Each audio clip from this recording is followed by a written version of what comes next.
সকল প্রশংসা মহান আল্লাহ তাআলা, যিনি অতি দয়া করে মায়া করে আজ বিগত 17 বছর অন্যায় অত্যাচার দমন নিপীড়নের মাঝখান থেকে আমাদেরকে রক্ষা করে এতগুলো মানুষ এক জায়গাতে হয়ে যে যার মত পোষণ করার ক্ষমতা দিয়েছেন।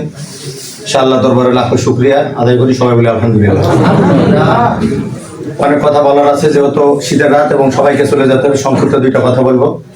আমরা সবাই এখানে আসছি একটা লক্ষ্য এবং একটা উদ্দেশ্য। সেই উদ্দেশ্যের কথা হচ্ছে, বিগত 17 বছর যে অন্যায় অত্যাচারে লিপ্ত ছিলাম, সহ্য করেছি, ধৈর্য ধরেছি, কেউ বাড়ি হারা হয়েছি, কেউ ঘর ছাড়া হয়েছি, সকল অন্যায়ের জবাব দেব আমরা একটা ব্যালটের মাধ্যমে এবং একটা ভোটের মাধ্যমে। আমরা বিগত 17 বছর আগে আমাদের একটা প্রান্তিক নেতা ছিল, মসজিদ, মাদ্রাসা, রাস্তাঘাট, পল্লী বিদ্যুৎ, যেখানে যাবেন যেখানে হাত দিবেন শুধু তারই গন্ধ, তারই নাম আসবে। সে হচ্ছে মরহুম ব্যারিস্টার আমিনুল হক।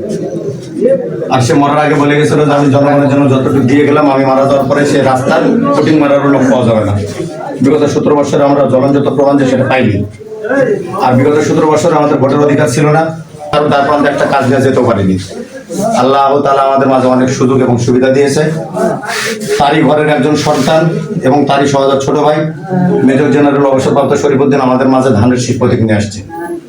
আমাদের প্রথম লক্ষ্য হচ্ছে সবাই কাঁধে কাঁধ মিলে, বিভেদ ভুলে, একে অপরের উপরে আকর্ষিত না হয়ে সবাই মিলে উৎসবের মতো করে যে ধানের শীষে ভোট দিয়ে আমাদের উদ্দেশ্য হচ্ছে ধানের শীষের প্রার্থী এবং মেজর জেনারেল শরীফউদ্দিনকে বিপুল ভোটে জয়যুক্ত করে সংসদ পর্যন্ত পাঠিয়ে মরহুম ব্যারিস্টার আমিনুল মারা যাওয়া এবং আসাদুজ্জামান মারা যাওয়ার পরে 2টা স্বপ্নের বই রেখে গেছিল এবং বলে গেছিল, আমি মারা গেলাম, আমার কোনো বংশের প্রদীপ যদি কানুর গোদাগারকে সেবা করার সুযোগ পাই, তাহলে আমার রেখে যাওয়ার স্বপ্নগুলো পূরণ করবে।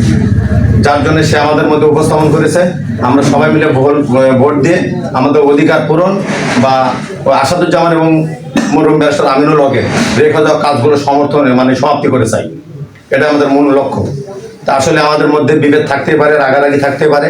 প্রথম উদ্দেশ্য হচ্ছে ড্রাইভার ছাড়া গাড়ি চলে না। আপনি একটা গাড়ি চালাবেন, যদি ড্রাইভার না থাকে গাড়ি অবশ্যই খাদে পড়বে।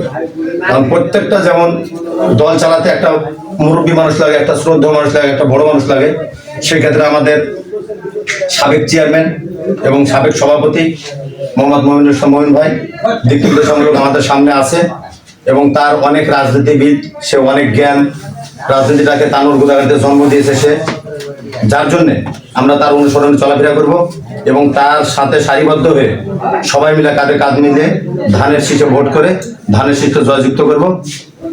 এই কথা বলে আমার সংক্ষিপ্ত বক্তব্য শেষ করলাম। আসসালামু আলাইকুম।